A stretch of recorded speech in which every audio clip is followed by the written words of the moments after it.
Number এই তোতলা number মানে কি এখন কি বলি এত দেখতে চালা রং নাম্বার ফোনে কথা বললাম দম্বে ভাব এখন তো দেখছি থার্ড বছরে বলি এই তুই বিড়ি করে কি বলছিস রে ভালোভাবে পরিচয়টা দিবি নাকি আমি ছেঁটা ধরবো শালা এখন কি করব এতে তো করি গেটি তবে টানটা একটা লাগাবো আচ্ছা এখানে ঠিক খালি আতে সিট কিসের সিট ও ও ও ও ওই যে ফোনে দিয়েছিলাম করে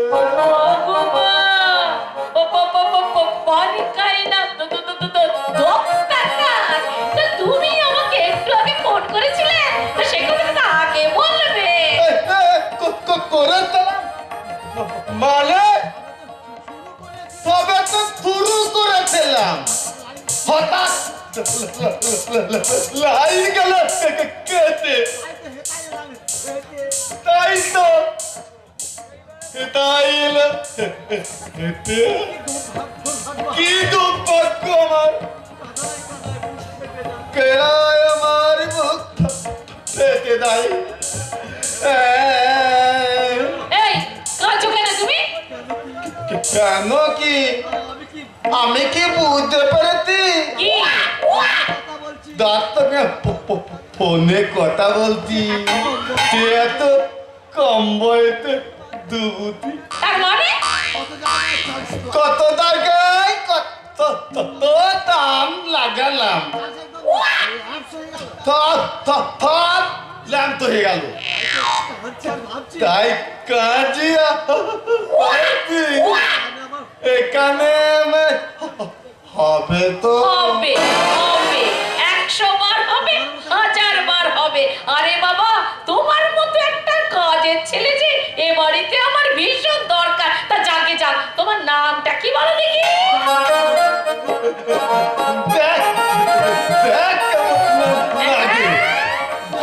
কেমন লাগে নামের কি সিঁড়ি যাকে আমার তো নাম নিয়ে দরকার নেই আমার তো কাজের লোক নিয়ে দরকার শোনো আজ থেকে আমি যা বলবো তাই শুনবে যা শোনাবো তাই শুনবে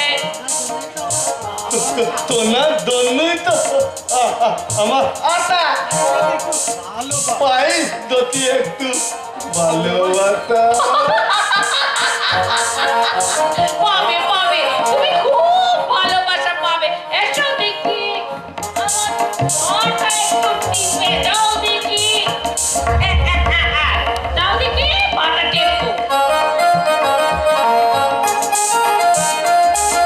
টেপো ভালো করে টেপো বাহ বাহ বাহ খুব সুন্দর টেপা হচ্ছে খুব ভালো জীবনে দালালে প্রেমের আলো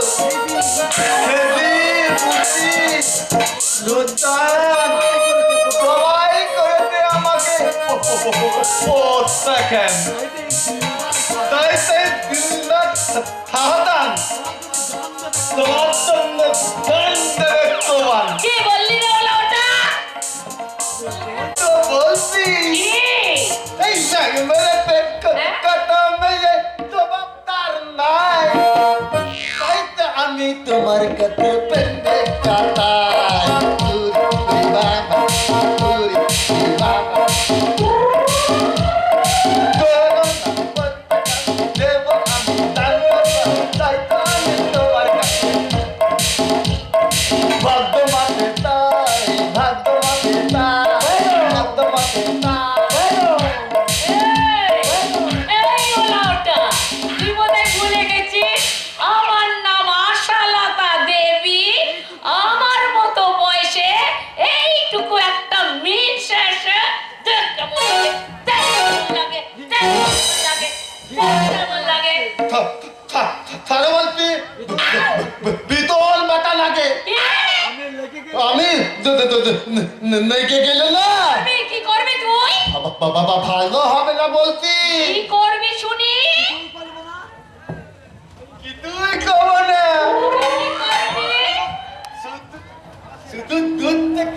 একটা মারবো তো কে? পেলে বাগে আর দূর থেকে বলবো দেখ কেমন লাগে পাঠিয়ে দেবো রে। তোকে আমি রাস্তায় ফেলে মারবো রে। আজকে আমি ছেলে মেয়ে ধরে কত সুন্দর করে সেজেছি তা নয়। যা যা যা, আমার দোক্তার কৌটো থেকে দোক্তাটা সব শেষ হয়ে গেল। ওই ওই বুড়োটাকে পর্যন্ত বলা হলো না, এখন আমি কি করব?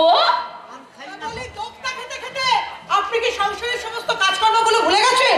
বৌমা তুমি এসে গেছো? হ্যাঁ। আচ্ছা আচ্ছা, আপনাকে তো আমি কয়েকদিন আগে থেকেই বলেছি কি মা? যে আজ আমার বার্থডে, হ্যাঁ? তাই বাড়িটা পরিষ্কার করে সাজিয়ে গুছিয়ে রাখবেন। তা না করে বিশ্ব সুন্দরীর মতন সেজে গুজে কোথায় যাচ্ছেন শুনি? না আসলে না, আমার বড় কাকা বলেছে আমাকে নিয়ে একটু মার্কেটিং এ যাবে। তাছাড়া নতুন কাজের লোক যতক্ষণ না আসছে। সমস্ত কাজকর্মগুলো আপনিই করবেন।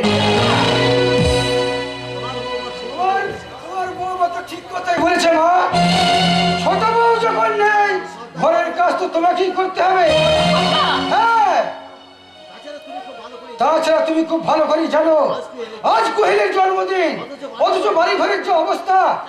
যান যান যান, তাড়াতাড়ি ওই কাপড় চোপড় পাল্টে সমস্ত কাজকর্ম কমপ্লিট করে রান্নার আয়োজন করুন। বৌমা! নয়তো গেস্ট বন্ধু বান্ধব আত্মীয়দের কাছে আমার উঁচু মাথা একেবারে হেট হয়ে যাবে। কোহেলি না, তোমার মাথা আমি হেট হতে দেবো না। দরকার হলে বাবা মায়ের সঙ্গে সম্পর্ক ছেদ করিয়ে তোমাকে নিয়ে আমি আলাদা ফ্ল্যাটে চলে যাবো। হ্যাঁ, শোনো মা, আজ আমি তোমাকে পরিষ্কার ভাবে জানিয়ে দিচ্ছি, আমার ঘরে বসে খেতে হলে সংসারের কাজ তোমাকেই করতে হবে। আরে আরে আরে হতভাগা ছেলে, ওরে তুই যে আমাকে খাওয়া দাওয়ার কোটা দিচ্ছিস, তুই কি ভুলে গেছিস আমি যে তোর মা রে? সন্তানের কাছে মায়ের কি এটাই পাও না? বল না বল না খোকা, বল না কি এমন অপরাধ করেছি আমি? বল না, আজ তুই আমাকে এতগুলো কথা শোনাচ্ছিস। শাশুড়ির কাছে বৌমার পাওনা যদি কলঙ্ক হতে পারে, তাহলে তোমার মতো মা আর কি পেতে পারে গিন্নি? তুমিও আজ আমাকে বাবা, তোর বাবা ঠিক এই আজকের দিনটাতেই অপেক্ষা করছিল, যেদিন স্বার্থের রথচক্র যেদিন স্বার্থের রথচক্রে তোর এই ডাইনি মায়ের মুখটা ভেঙে দিবি। সেই দিন আমি ঈশ্বরকে ডেকে ডেকে বলবো, ওগো ঈশ্বর, সত্যি তুমি আছো, ঈশ্বর সত্যি তুমি আছো। তুমিও আজ আমাকে এতগুলো কথা শোনাচ্ছ। আমিও বলছি আশালতা, হবে আমি জানি এ হবে আমি জানতাম। চলো, এখন এখন আর দুঃখ করে কি লাভ? বাবা হলো কেনা গোলাম, এই বাবা হলো কেনা গোলাম, শ্বশুরের পায়ে হাজার আর শ্বশুরের পায়ে হাজারো সালাম। অঙ্ক মিলবে কি? অঙ্ক মিলবে কি? মা হয়েছে ঝি। বাবা! আমাকে আমাকে খবরদার বাবা বলে ডাকবি না। যে সন্তান এই বাবাকে দিয়ে চাকরির কাজ করায়, বৌমার মনোরঞ্জন করতে, এই গর্ভধারিণী মাকে জীবিত্তি করাতে দ্বিধা করে না, তার মুখ থেকে আমি কোনোদিন বাবা ডাক শুনতে চাই না। বেশ, তোমরাও যখন চাও না, তখন আমিও চাই না তোমাদের সঙ্গে আমি সম্পর্ক রাখতে। আজ আমি একটা বোঝাপড়া করতে চাই। হ্যাঁ হ্যাঁ, কুহিলি আমার জীবনের ভাগ্য লক্ষ্মী, ওকে অসুখী করে তোমাদের বোঝা আমি টানতে পারবো না। হতভাগা ছেলে, 10 মাস 10 দিন গর্ভে ধারণ করে তোকে যে আমি পৃথিবীতে এনেছিলাম রে, তুই কি করে ভুলে গেলি যে বাবা মায়ের থেকে বউ তোর কাছে বড় হলো? বাবা মার থেকে আজকালকার দিনে বউ হয় অনেক বড়। তার কারণ কি করেছেন?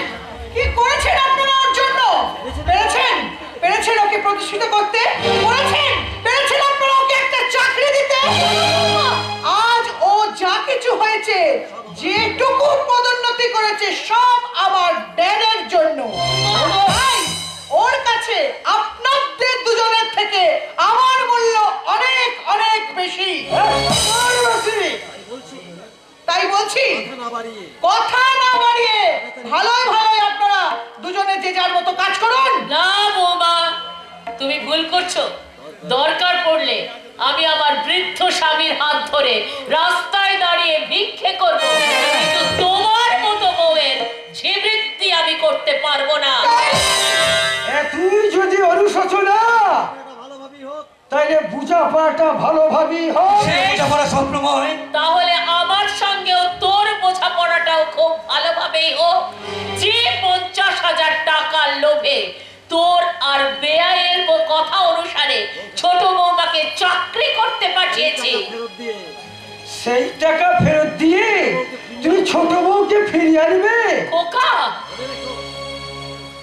মনে রেখো, নারী নিকেতনে একবার যে যায় সে আর সমাজে ফিরে আসে না। তাছাড়া যে কারণে যে প্রপার্টির লোভে তোমাকে বশ করে এই রত্নের উত্তরাধিকারী কাজলকে সরিয়েছি, সে কাজ আমার কমপ্লিট। কমপ্লিট মানে? হ্যাঁ, মানেটা হলো এই বাড়ির সমস্ত ওয়েল এখন আমার স্বামী আর স্বপ্নর নামে লেখা হয়ে গেছে। তাই স্বপ্নর বউ হিসেবে আমি তোমাদের মাত্র 1 ঘন্টা সময় দিয়ে গেলাম। 1 ঘন্টার মধ্যে যদি এই বাড়ি থেকে বিদায় হয়ে না যাও, তাহলে আমি কিন্তু ঘর ধাক্কা দিয়ে এ বাড়ি থেকে তোমাদের মতন দুটো চাকর আর ঝিকে তাড়িয়ে দেব।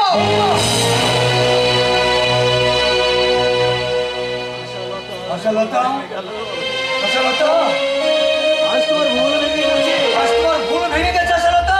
আজ আমি বুঝতে পারছি আজ আমি বুঝতে পারছি ওই ওদের যুক্তিতে তুমি এই সর্বনাশ করেছো। তুমি কি সর্বনাশ করেছো। ঠিক কি বলেছো গো? ভেঙে গেছে গো, ভেঙে গেছে। আসলে তার ভুলটা একদম ভেঙে গেছে। জানো, আমি আজ বুঝতে পেরেছি ওদের যুক্তিতে আমি আমার সংসারের মস্ত বড় সর্বনাশ ডেকে নিয়ে এসেছি। আমি আমার ছোট বৌমাকে লাঞ্ছনা গঞ্জনা দিয়ে অতিষ্ঠ করে মেরেছি, এমনকি টাকার জন্য মিথ্যে চুরির অপবাদ দিয়ে ওকে আমি চাকরি করতে পাঠিয়েছি। পাপী, আমি মহা পাপী গো। তুমি আমাকে ক্ষমা ক্ষমা করো, ক্ষমা করে দাও, তুমি আমাকে ক্ষমা করে দাও। এখন আর দুঃখ করি কি লাভ হবে কিন্তু তবু একবার শেষ চেষ্টা তবু তবু একবার শেষ চেষ্টা করে আমি দেখবো। শরীর জল করে বড় ছেলে আমাদের নিঃস্ব রিক্ত আমাদের আমাদের এই নিঃস্ব রিক্ত শরীরটাকে শেষ করে দিল।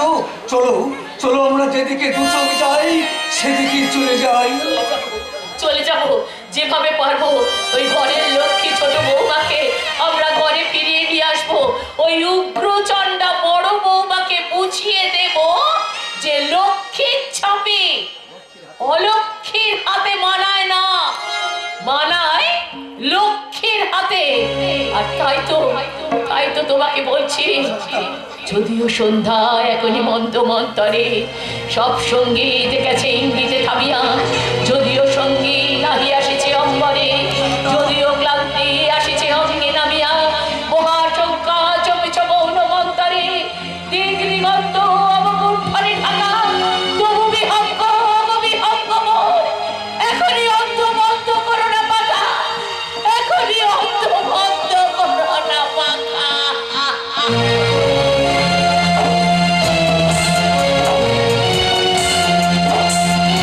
মানায় না, মানায় না। আমার মতন একজন পল্লী বধূকে কখনো এই সাজ মানায় না। তবু ওরা জোর করে আমাকে এই সাজে সাজিয়ে প্রত্যেকটা খদ্দেরের কাছে পাঠিয়ে দিচ্ছে শুধু তাদের ইনকাম করার জন্য। কি অপূর্ব, কি অপূর্ব ভাগ্যলিপি আমার। রায় চৌধুরী বাড়ির ছোট বউ আজ প্রতিটা পল্লীর দেহ বসারেনি, আজ দেহ বসারেনি।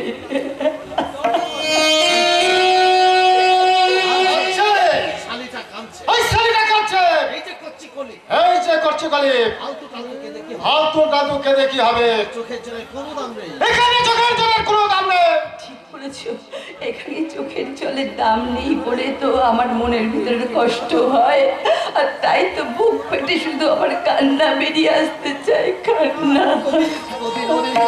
কদিন আমি অনেক বাবুদের হাত থেকে নিজেকে রক্ষা করেছি, কিন্তু আর জানি না হয়তো আমি নিজেকে রক্ষা করতে পারবো কিনা।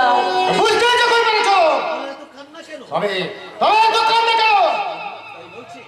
আমি বলছে ওসব কথা বলে আর কষ্টের মতো জীবনটাকে উপভোগ করো, আর রোজগার করো মুঠো মুঠো টাকা।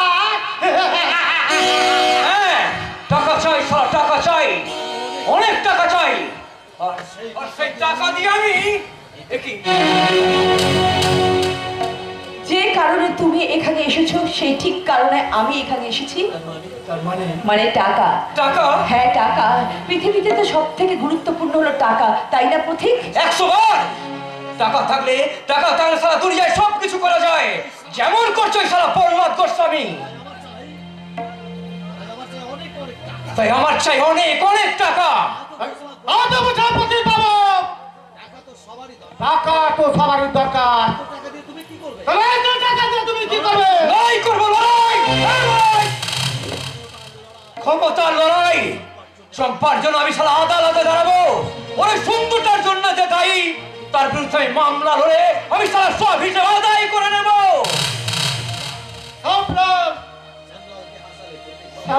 হাসালেন প্রতীক বাবু, নিজের জীবনে নিজের জীবন দেবে না, সে আবার অন্যজনের হিসাব করবে।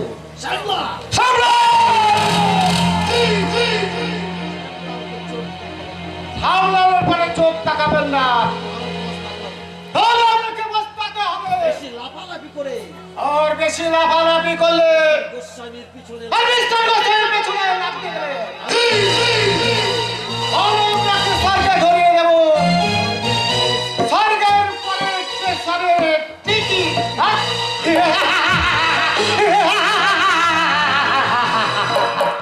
স্বর্গের পরে স্টেশনের টিকিট?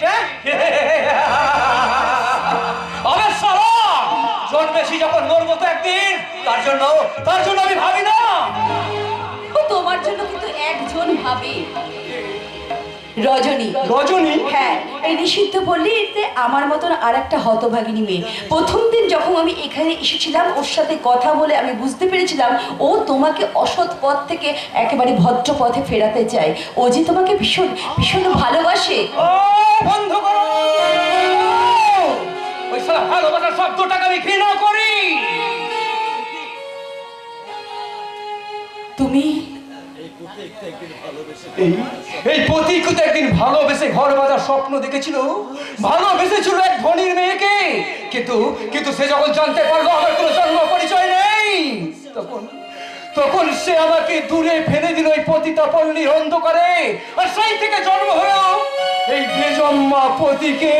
ঠিক তোমারই মতন আমারও আজ নতুন রূপে জন্ম হয়েছে, এই পতিতা পল্লীর একজন বারাঙ্গনা রূপে। কাজল, যে নারী শ্বশুরের ভিটেতে অনেক আশা নিয়ে সন্ধে প্রদীপ জ্বালাতে এসেছিল স্বামী শ্বশুরের মঙ্গল কামনার জন্য, একটা জীবন্ত শয়তান তার সেই স্বপ্নগুলোকে ছিঁড়ে ছিঁড়ে টুকরো করে তার স্বামীকে চিরদিনের জন্য খুন করে। কাজল, তারপর ওই শয়তান ভাসুর আর লোভনীয় শাশুড়ি আমাকে জোর করে ঠেলে দিয়েছে এই নরকের অন্ধকারে। যে সমাজে, যে পরিবারে আমার ভাসুরের মতন আমার শাশুড়ির মতন অমানুষগুলো জন্মায়, সেই সমাজে তুমি একা কি করে পরিবর্তন আনতে পারো বলতে পারো পথিক? কাজল, হ্যাঁ পথিক, আমি আমার মতন রজনীর মতন কত হাজার সহস্র মেয়ে আছে যৌবনের মহাসাগরে হারিয়ে যাচ্ছে, কত হাজার হাজার লাখ লাখ জন্ম নিচ্ছে পথিকের মতন সন্তান। তারা যখন সমাজের বুকে চিৎকার করে বলতে পারো কি আমাদের পরিচয়, কি আমাদের মা, কি আমাদের বাবা, তখন কি আমরা তাদের সঠিক সিদ্ধান্ত দিতে পারছি কি সঠিক পরিচয়? তুমি পারবে তাদের হয়ে প্রতিবাদ করতে? আমি কিন্তু সারা মায়ের কথা মনে পড়লেই আমার বিবেকটা সারা বিদ্রোহ করে ওঠে। নিজেকে সামাল দিতে না পারে আমি মদ খাই, আমি ভুলে থাকতে চাই আমার ভিতরের যন্ত্রণা। তোমার ঘটনা আমার বুকের ভিতরে যখন আমি যন্ত্রণায় ছটফট করতে থাকি, আমার বুকের ভিতরটা জ্বলে যায়, পুড়ে যায়। তাই আমিও ঠিক করেছি তোমার মতন মদ খেয়ে আমি আমার জীবনের সমস্ত দুঃখ যন্ত্রণাকে ভুলে থাকবো। দাও। না না কাজল, না, আমি তোমাকে মদ খেতে দেব না। তাহলে তুমি নিজে খাও কেন? বেশ করে খাই, সামারও বেশি করে খাবো, আর তাতে তুমি যদি বাধা দাও। থামলে কেন? থামলে কেন বলো? থামলে কেন? না না কাজল, না, আমি পারবো না। কেন? যদি যদি শাসন করে পাশে না থাকতে পারো, তাহলে ভালোবেসে কেন পাশে থাকতে পারবে না বলো? ও, আমি বারাঙ্গনা, আমি পতিতা বলে, তাই না? তাই না প্রতীক? কাজল, তাহলে বলো প্রতীক, বলো কেন তুমি আমাকে ভালোবেসেছিলে? কেন কেন কেন কেন তুমি আমাকে এমন করে ভালোবেসেছিলে প্রতীক? কেন কেন কেন? তুই ছেড়ে দাও, ছেড়ে দাও, কাজল, তুমি আমাকে ছেড়ে দাও। আমাকে তুমি আর দুর্বল করে দিও না। এই প্রতীক ছাড়া তোমার পাশে দাঁড়াবে, অসহায় অবহেলিত মানুষের পাশে দাঁড়িয়ে সে দেখাবে নতুন দিনের আলো, আর সেই আলো জ্বালতে এ রূপে নয় কাজল, আমি তোমাকে দেখতে চাই অন্য রূপে। তোমাকে আমি দেখতে চাই নাগিনী রূপে।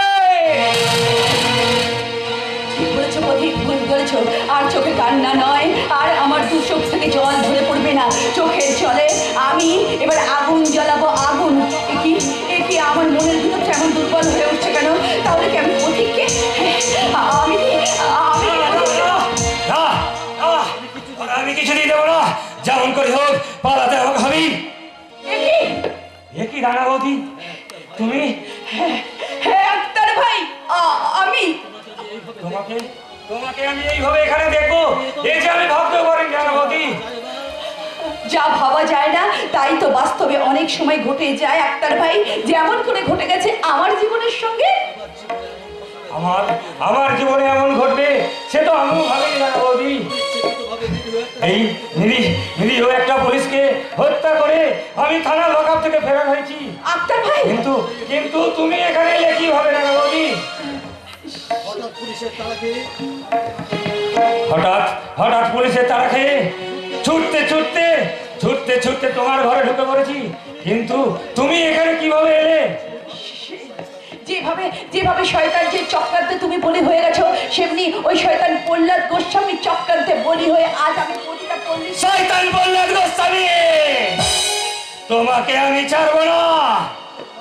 আক্তার ভাই, এই আক্তারের জিন্দেগিটা বরবাদের সঙ্গে সঙ্গে চম্পা বলিকে সর্বনাশ করে যে তোমার মতো সোনার প্রতিমাকে এই নরকে এনে তুলেছে, তাকে আমি কিছুতেই ক্ষমা করবো না। আক্তার ভাই, আর তুমি বেশিক্ষণ এখান থেকে না, তাহলে যে কোনো মুহূর্তে পুলিশ তোমাকে ধরে ফেলতে পারে। যাও এক্ষুনি এখান থেকে তুমি পালিয়ে যাও আক্তার ভাই, পালিয়ে যাও। কিন্তু যাচ্ছি, তবে যাওয়ার আগে একটা কথা বলে যাচ্ছি না বৌদি, এই আক্তার যদি জিততে থাকে তাহলে এই শয়তানটা কিছুতেই রেহাই পাবে না, কিছুতেই না।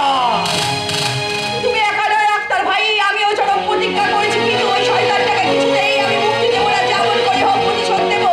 কিন্তু পারবো কি পুলিশের হাত থেকে আক্তার ভাইকে আমি রক্ষা করতে পারবো? আমাকে যেমন করে হোক ওই আক্তার ভাইকে রক্ষা করতে হবে ওই শয়তানদের হাত থেকে, যেমন করে।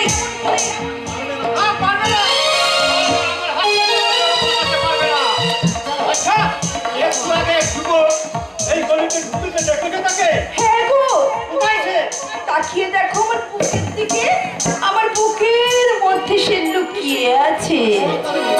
এই পাশার লাগার ছাড়া বোকা বানাবার চেষ্টা করে না সুন্দরে। চলে যাও, তোমার ভেতরে ঘর আমি তল্লাশি করবো। আরে না গো আমার ভেতরের ঘর পরে তল্লাশি করবে, আগে আমার শরীরটাকে ভালো করে একটু তল্লাশি করে দেখো না। হ্যাঁ গো হ্যাঁ, আমাকে একটু তল্লাশি করে দেন। ওহ, তোমাকে পেয়ে না আমার এখন দারুণ লাগছে জানো। আমি তোমাকে নিয়ে তোমার মনে মুছ লাগিয়ে দেব। তোমাকে নিয়ে আমি শুধু নাচবো, গাইবো আর বলবো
শয়তান, সেই শয়তানির সুযোগ তুই জীবনে আর কোনোদিন আসবে না। কে কে তুই? আমি ইতিহাস। ইতিহাস? হ্যাঁ হ্যাঁ, তোর মতো জানোয়ারের শেষ ইতিহাসের অধ্যায় আজ আগত। তাই তো তোর রক্ত দিয়ে লিখবো, লিখবো এক নতুন বঞ্চনার ইতিহাস। সত্যি করে বল, কে তুই? কেন কেন তুই আমাকে পেছু পেছু এত অনুসরণ করে চলিস? মনে নেই শয়তান? ভুলে গেছো, সব ভুলে গেছো। কিন্তু কিন্তু তুমি ভুলে গেলেও এই নৃপেন ঘোষ কিন্তু কিচ্ছু ভোলেনি। হ্যাঁ হ্যাঁ, নৃপেন ঘোষ বন্ধুত্বের মুখোশ পরে তার মেয়ে বউকে খুন করে তার সমস্ত কিছু তুমি আত্মসাৎ করেছিলে। তুই এখনো মরিসনি? না, মরিনি। তোমার তোমার লাল রক্তে আমি হাত রাঙাবো বলে।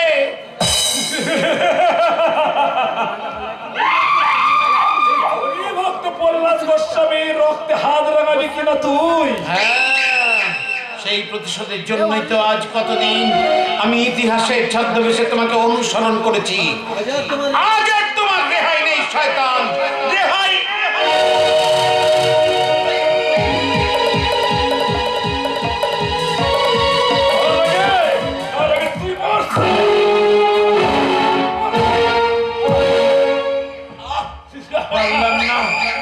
পারলাম না, কোনো মতে আমি আমার মেয়ে বউয়ের হত্যার প্রতিশোধ নিতে পারলাম না। আমি চলে যাচ্ছি। যাওয়ার আগে শুধু তোমাকে একটা কথা বলে যাই শয়তান, কি? পাপের সাজা তোমাকে পেতেই হবে। পাপের সাজা তোমাকে পেতেই হবে। আমাকে সাজা দেবে কে? আস্তার, কাজল নাকি প্রদীপ? না, কেউ পারবে না। আমি আমার অর্থ ক্ষমতার জোরে। কি হবে না বাবা? কি হবে না? আমাদের কালো রাজত্ব কায়েম করা, আমাদের যা খুশি তাই করা। কেন? কি হয়েছে? একটাকে নিষিদ্ধ করলি তুই, বড় বাবু মার্ডার হয়েছে। বাবা, শুধু তাই নয় বাবা, বড় মার্ডার হয়ে যাওয়ার পর থেকে ওই প্রতিকার কাজলকে ছাড়া খুঁজে পাওয়া যাচ্ছে না। তবে দাঁড়িয়ে থেকে কি লাভ? তুমি যাও, প্রতিকার কাজলের খোঁজ লাগাও। ওই কাজলার প্রত্যেকটা হিসাবের খাতা থেকে পরামর্শ করে দেব। তবে আমার নাম ব্যোমকেশ ঘোষাল।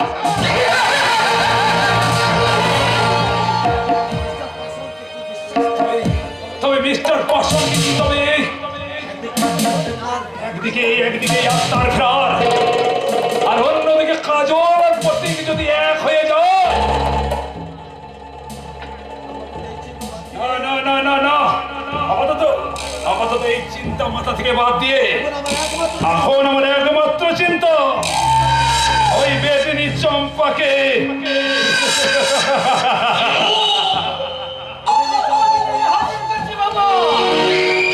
হাজির করলে কি হবে? তোমাদের প্রস্তাবে আমি কিছুতেই রাজি হব না। চম্পা!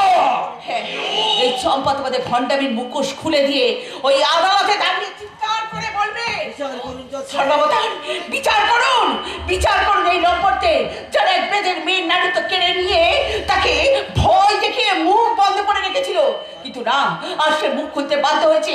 বিচার করুন এই শয়তানদের, কঠোর শাস্তি দিন, তাদের শাস্তির দাবি করছে, তাদের শাস্তি দিন, কঠোর শাস্তি।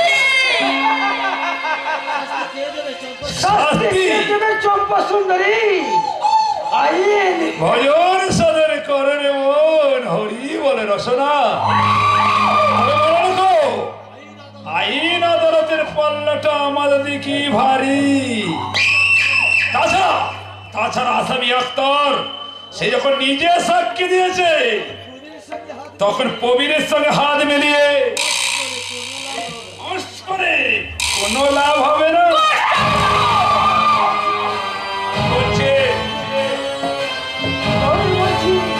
চুপচাপ থাকো আর মোটা টাকা নিয়ে এলাকা ছেড়ে চলে যাও।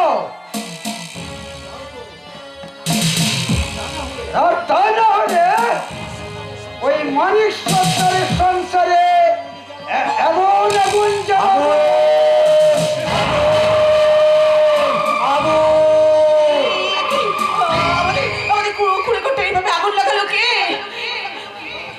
ভজন সাধন করে রে মন, হরি বলে রসনা। সরকার বুঝতে পেরেছি তুমি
প্রমাণটা লোপাট করতে,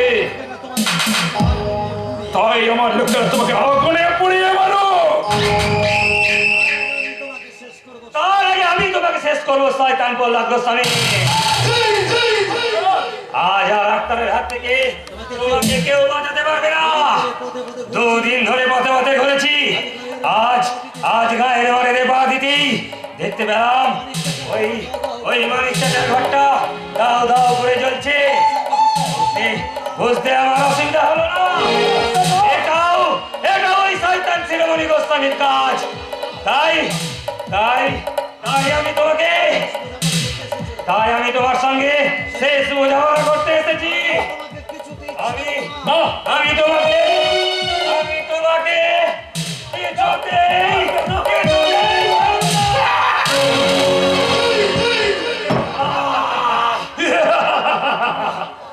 ঠিক হয়েছে।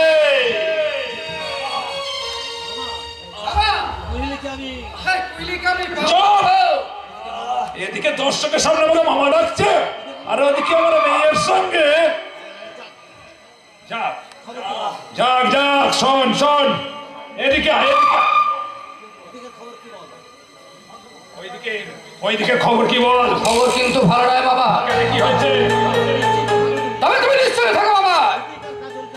ওই প্রতিকার কাজলকে আমি হিসাব থেকে বরাবর করে দেব।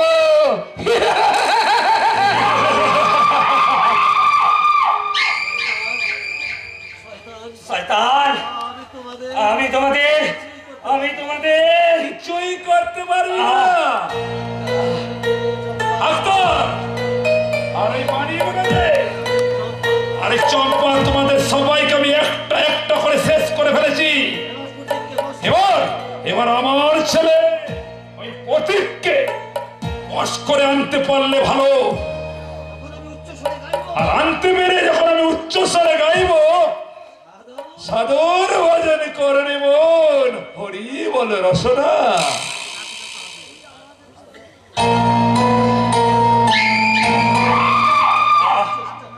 এত চেষ্টা করেও আমি বদলা নিতে পারলাম না।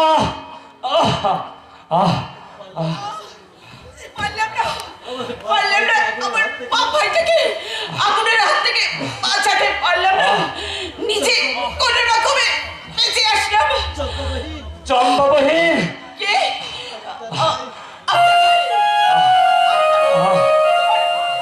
তোমার এই অবস্থা কে করলো আত্মার ভাই?